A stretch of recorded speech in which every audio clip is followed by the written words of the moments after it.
Hello, everyone, and welcome to another episode of the Three Men in the Football podcast. Hi, lads. Simon, Thomas, how are we? Hi, boys. How are we doing? So we got it right. We got it right that time. Yeah, I hate it when it throws me when you don't do it right. It's like, oh damn. When you did, when I do it different.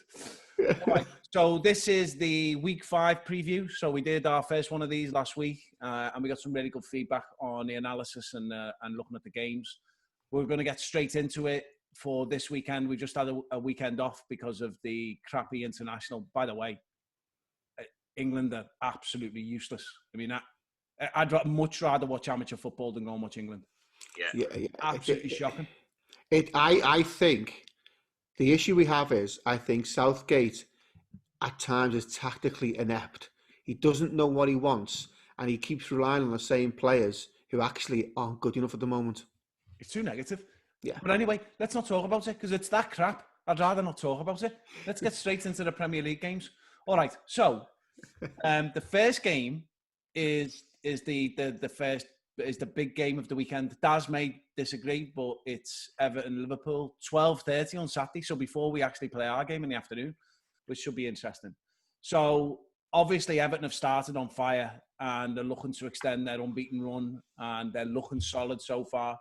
Coleman, Gomez and Allen are back in contention for Everton, and Mane and Thiago in contention for Liverpool. Obviously, Liverpool are going to be, riling after the defeat to Aston Villa, which Darren has been talking about ever since. So you would expect Liverpool to come out the blocks, but Everton are looking strong. What are we thinking, Dad? I think this is a massive game for Liverpool. I really do, because Everton are playing well. Calvert-Lewin scored for England. Good header as well. Great header, set up by Grealish. Yeah. And I think Everton under Ancelotti as well are tactically good as well. So he knows when to sit back. They know when to press. And Liverpool, if they're not careful, if they don't start well, Liverpool, and Everton get an early goal, who knows what's going to happen? What you hope is that they've learned from the last game. And what you hope is that Klopp actually looks at that, and Liverpool themselves look at it. I mean, we all know it was a freak result. It's one of those. But actually, if you don't come out well in the next game, and first 20 minutes, Everton get that goal, I think Liverpool could be in trouble against Everton. So what are you going for with the score? Part of me thinks Everton are going to nick it, but I think it'll be a draw. Score draw? Well, give us a score, Daz. Come on. Dramatic pause. You like that? That's for the people there. 2-2. Thomas, what are you thinking? First thing, under Klopp, Everton have never faced Liverpool. Have never played with Mane, Salah and Firmino up front against Everton in the whole time Klopp's been in charge. So I'm hoping on Saturday we start with them three up front. Thiago's going to come into the side, I'm assuming, and also a fit again Henderson. Now, like Darren said, it was a bit of a freak result, and I'm not going to take nothing away from Villa, but I don't think they'd have scored 7 if Henderson would have been in the side. I think he would have. It would have been 8. Yeah, he'd have broken more down, wouldn't he? I think he would have settled things down a lot more. He would have killed the game and tried to plug them gaps where we were all over the place. And our midfield wasn't great in the last game. With Mane returning, and also the pressure that he brings to the forward line, and also our press, he leads the press on the front. I really fancy Liverpool, and I never really say that around derby time. So I really think we're gonna win 3-1. Yeah, I think I'm thinking the same as you, Tom. I think it might be a 2-1. No, I'm going to go for 2-1 because I think Everton are strong. I don't think they're as strong at the back as they are. Actually, do you know what? No, I'm going for 3-1 because what's his name? Pickford. Dinosaur in arms is absolutely useless. So yeah, I'm going for 3-1. I think Liverpool will come out the blocks fast. I think we'll get an early goal. It'll be tight in the middle of the game, and then we'll run away with it towards the end. But I think we'll come out on fire. They're going to really push in this game, given how poor we were against Villa. Not how poor we were. Villa were great as well, but we were poor in that game. and they're going to want to go after them. It's such a big game for the City as well. So I'm thinking a 3-1 win for Liverpool. Just on that side, you mentioned Everton's goalkeeper. Now we know Liverpool's goalkeeper, Alisson's still out. Yeah. So that's why I'm giving them a goal, because Adrian will ship. Just the one. He will definitely ship a goal without a doubt. His footwork is as poor as I've seen in a long time. It's unbelievably bad. Everything about like his movement is really weird. And then whenever the ball gets played back to him, I almost feel like he's going to do one of those things where he just lifts his foot over the ball and it goes in. You know what it reminds me of, Simon? What it reminds me of is when Darren does them Strictly nights in his. Thomas, he's not invited. I've seen his work. There's no toe heel. He needs to sort his heels out. All right, so let's move on to the next game. The next game is Chelsea-Southampton. And the only real kind of new thing here is Theo Walcott might make his debut for Southampton, which I think actually might give Chelsea a bit of trouble. So, Thomas, what are you thinking? I fancy Chelsea. I don't know whether you noticed midweek, both Timo Werner and Havertz scored for Germany in a 3-3 draw. They looked a bit more solid last time they played Chelsea. I fancy Chelsea 2-0. Okay, Darren? I think Chelsea are starting to look at a better side now. I think 4-1 Chelsea. I do. I think there's goals in Chelsea's game. Yeah, 2-1 for Chelsea for me. I'd like to see Ings grab a goal, but I think Chelsea are just too strong at the moment for Southampton. Southampton have not looked great in recent games as well, which then makes me lead towards Chelsea. But yeah, I think actually that might be a decent game, because if Southampton come out and if Chelsea get an early goal and Southampton have got to go after them, then actually that could be a decent game.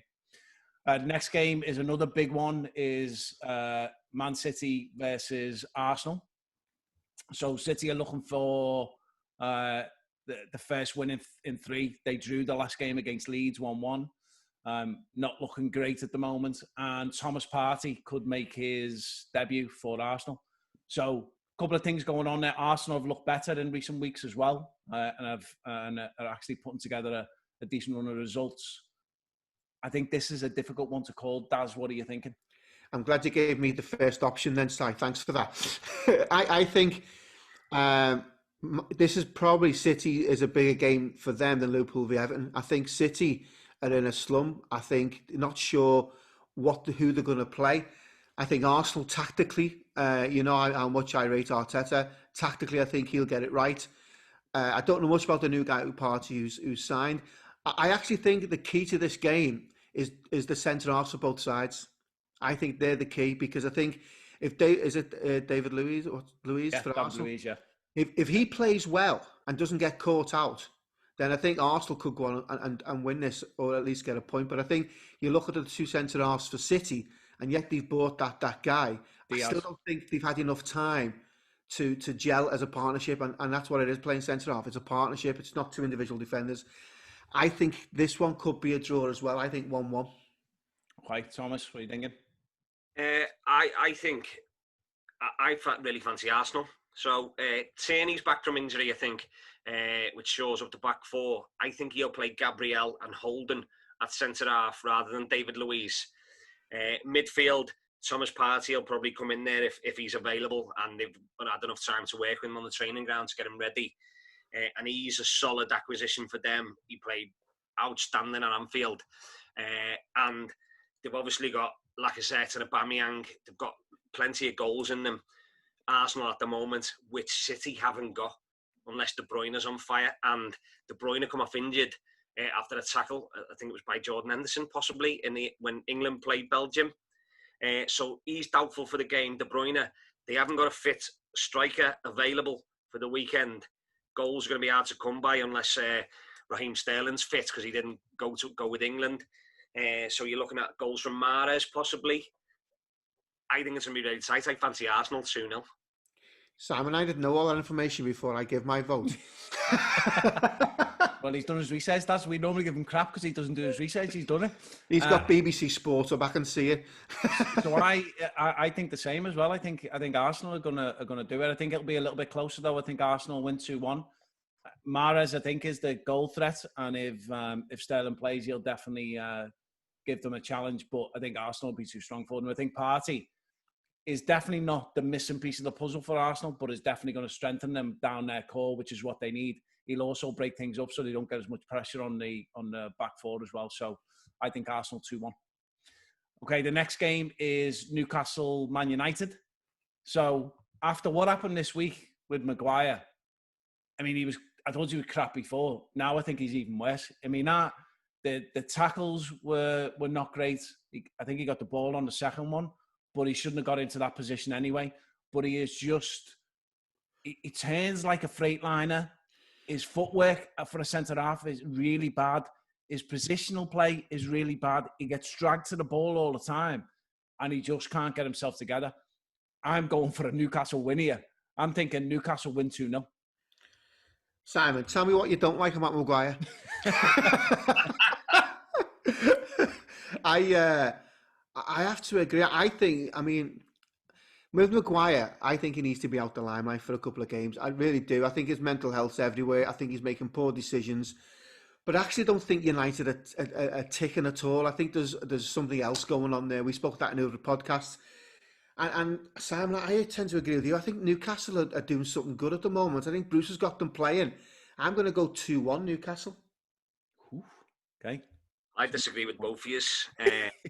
Surprise! There's a surprise. I agree in what you just said, Darren. I think Maguire should be taken out the limelight for a couple of weeks just to get his rest up and just to get his head right. I mean, since the incident in Greece, he hasn't been the player that he was last year, and he wasn't great last year. So the massive dip in his form, I don't know whether the price tag's weighing that heavy on his neck. He's just not playing to the standards that he was playing to get that £80 million move to Man United. So I feel a little bit, I don't feel sorry for him, and never say that about him, but I feel that there's two options. They're going to play him or not play him, but I think the right option would be to give him a rest. The really positive news for Newcastle is one that we've talked about on here. Saint Maximin has just signed a 6-year deal. Oh. Quality player, loads of energy, great speed, very, very direct. Really like him. I just think that United, after the poor showing in the last game against Tottenham, they're going to come out with a point to prove. And when you marry up the two sides and you look at the quality player for player, if United pull it together or even put half a performance together, they've still got enough quality to beat the quality that Newcastle have got. So I'm going to go 2-0 Man United. Cool. Okay. All right, then we go on to Sunday. First game is a snooze fest. Sheffield United versus Fulham. And these are the two bottom teams. Not much in this, I think. Fulham are useless and don't look like a good team at all. Although, again, I like Scott Parker, so for his sake, I'd like them to do better. But they just don't look good at all. They haven't got out the blocks. And Sheffield United are just not looking good this year at all. I think they're now looking favourite to go down. I'll go for 1-0 Sheffield United. Daz? I think this is going to be, Fulham will come out and try and play football, as they always do at the moment. I think Sheffield United will be hard to break down. I think they'll work hard. And I tend to agree with you, so I don't think there's going to be much goals in this, but I think Sheffield United might edge it, and I'm going to go for 2-1. Okay. Thomas? Very similar to what Darren just said. I think Fulham are going to try and play football, and I think Sheffield United are battle hardened. They've had a year in the Premiership. They come up and they bullied teams. I think they're going to bully Sheffield United. But I don't fancy them to get the win. I fancy a draw, but I fancy Ryan Brewster on his debut for Sheffield United to score 1-1. Okay. Tell you what, it's worth £1, that, Thomas, you know. It is, isn't it? Worth £1 bet. All right, so the next one for me has got draw written all over it. Crystal Palace versus Brighton. So they've both had back-to-back defeats. So they're going to try and be really tight at the back because they've both conceded 4 goals in the last game. So they're going to try and tighten up at the back. I think it'll make it a really boring game. And I think it's a score draw, 1-1. I'm going for Crystal Palace, Brighton. Thomas? Nathaniel Klein, ex-Liverpool, good pro. I don't know what happened at Liverpool. He just got literally taken out of the side, didn't make a squad has just signed for Crystal Palace on a short-term loan. So always shout out to the ex-Reds. But I fancy Brighton 2-0. Okay. Since when are we doing shout-outs to the ex-Reds? Is that a new feature? It is, yeah, it is. Oh, okay. I'm just, obviously, I'll look out for me ex-players. Shout out to the ex-Villa player for Crystal Palace, Benteke.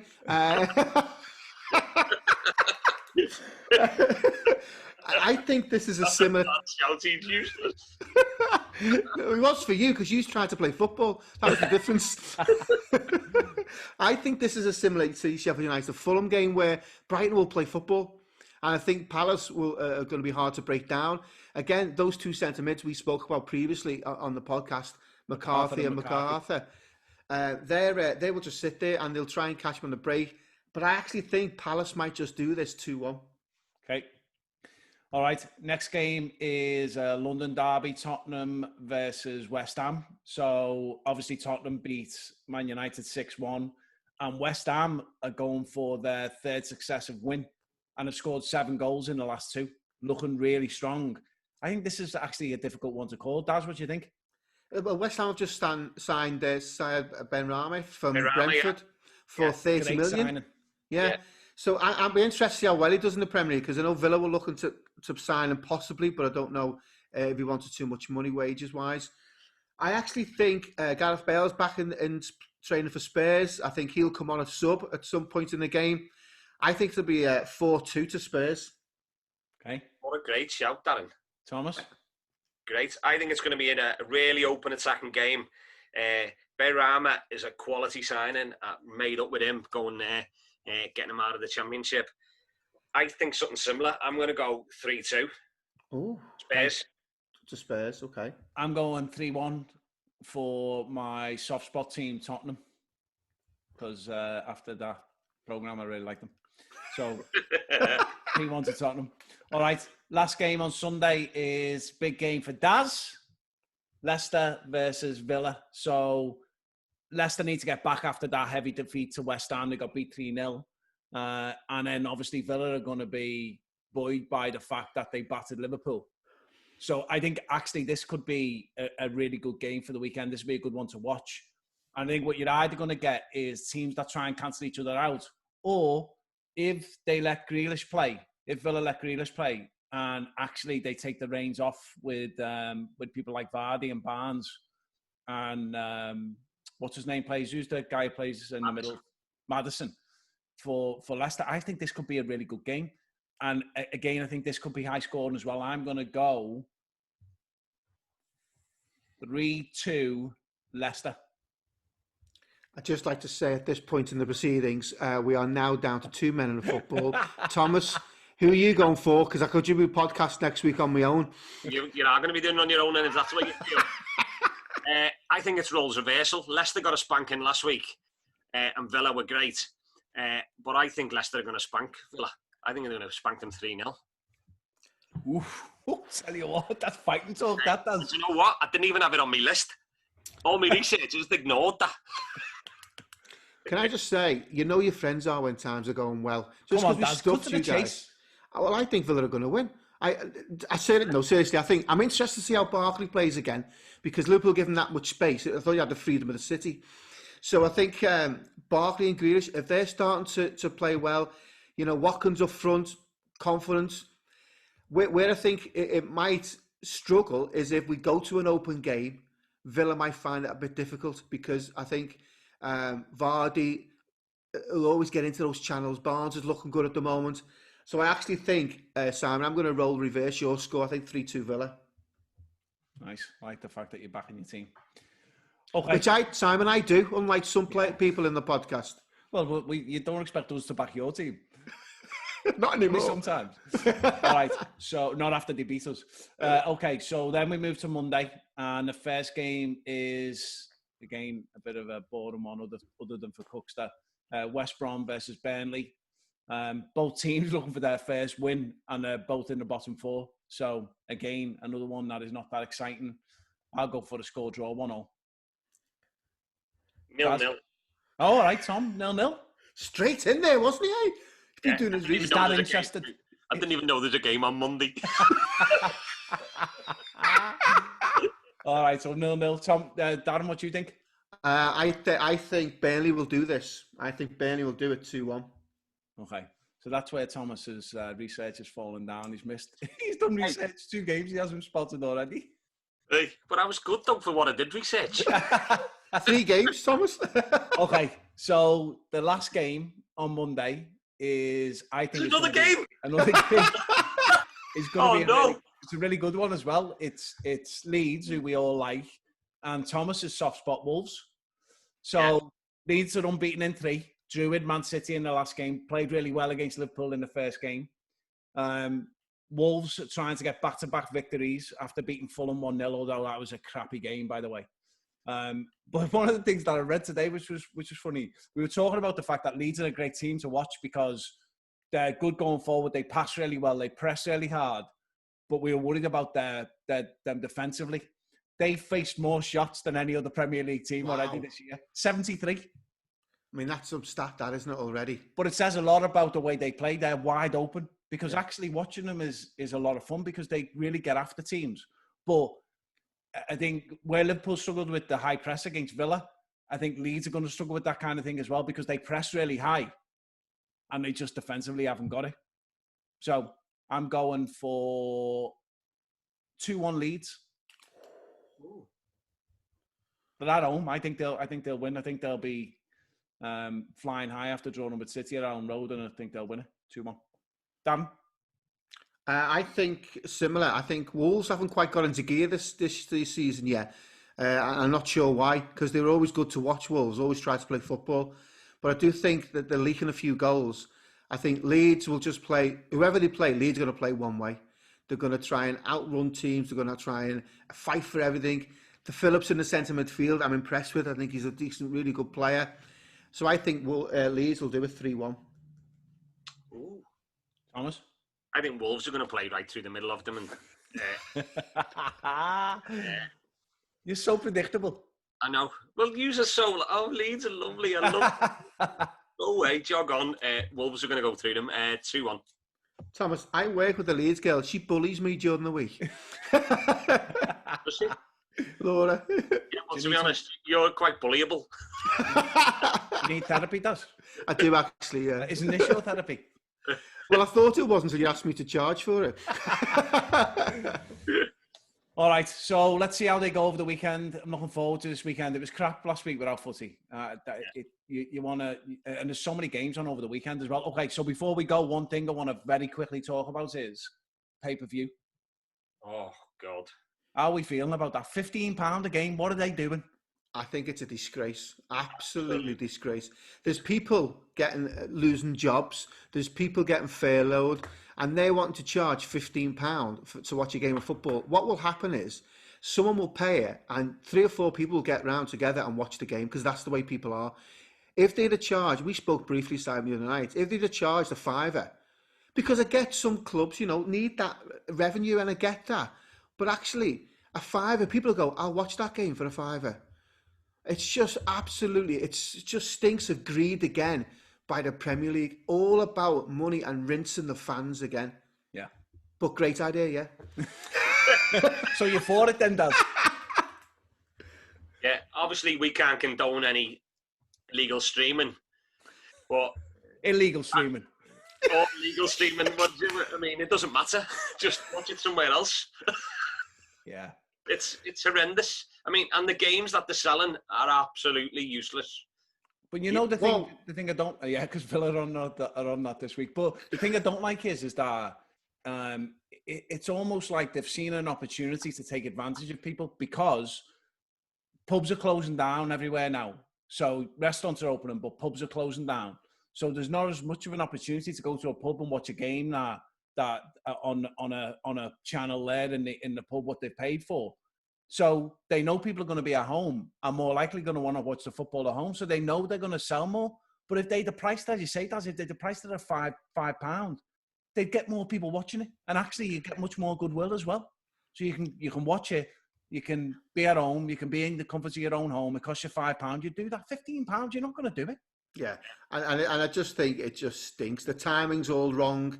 It's just pathetic. It's a bad message, isn't it? It is a bad message, and I just think, they'll want those fans to then buy season tickets next year.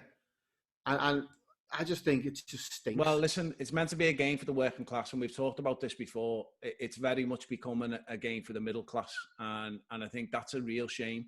And this is a Thomas. Yeah, Thomas. This is a real good indication of how far away the clubs are from what's actually going on with society. And I just think this stinks as opportunistic, take advantage of people that are in a situation that they can't get out of.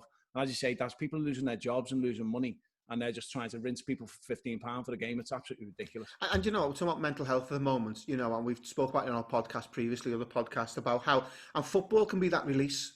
You know, we still play or manage, and we watch games on the telly, and that's a release from your normality, if you like. And if you're self-isolating, and if you're in the home on your own, or you're with your partner or your kids, that hour and a half or 2 hours is that release from your normal life for that moment. And I think that's massively important. And I just think the Premier League could have done something really good there, and they haven't. Yeah, I'm with you. I, as you lads both know, I gave up my season ticket because I was missing too many games through managing the football teams over the years and stuff. And I always had thought that the Premier League or the FA would introduce possible season tickets to follow your own team. So you're able to buy a subscription to watch your team home and away every game, like they can do in all the other foreign countries where the Premiership's sold. Now, if they were doing that, I'd snap their hand off, because I work shifts and manage the football, and we go to the gym, and my watching football is aimed around when Liverpool's on and me getting to watch that game. Now, if I could buy a season ticket to watch every single Liverpool game, I would do that. I'd be delighted, because I can't get the game anymore due to work and other commitments. It's perfect. But to rob the general public of their hard-earned money when we're already paying. So I already pay £135 a month for me Sky subscription and all the channels, including BT and all that.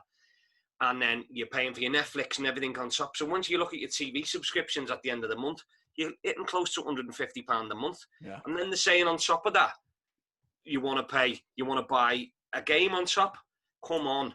You know, I'd much prefer to get rid of half my packages and just pay to watch Liverpool every game and have that fee down and not miss a game, rather than this nonsense that's going on here. And I think that's something that they should be looking at, rather than trying to rinse, the hard-earned money of the general public. It's disgusting. Yeah. I think that's a really good idea. Maybe we should put that forward to the Premier League. And just on that side, if anyone from Sky are listening or watching can help Thomas with a discount, they'll get a mention in the next podcast. But I mean, that's the other thing as well. Is he said it's your Sky subscription and it's a game, but it might be multiple games in a month. It's getting out of hand. Anyway, yeah, it is. Totally agree. All right. Well, we've got off our soapbox now, so. Thanks for that, lads. I really enjoyed that one again. Good to see that Thomas has done research that has got massive holes in it. Yeah, that's the form. The weekend research. 3 games. Oh yeah, but they weren't important to you. We've got a Villa fan, we've got a West Brom fan, your mate Cook's there, and my mate from Leeds. 3 big games. Sorry about that, but I don't care. All right, well, listen, enjoy the rest of your week and stay safe. Yeah, take care, everyone. Take it easy. Bye.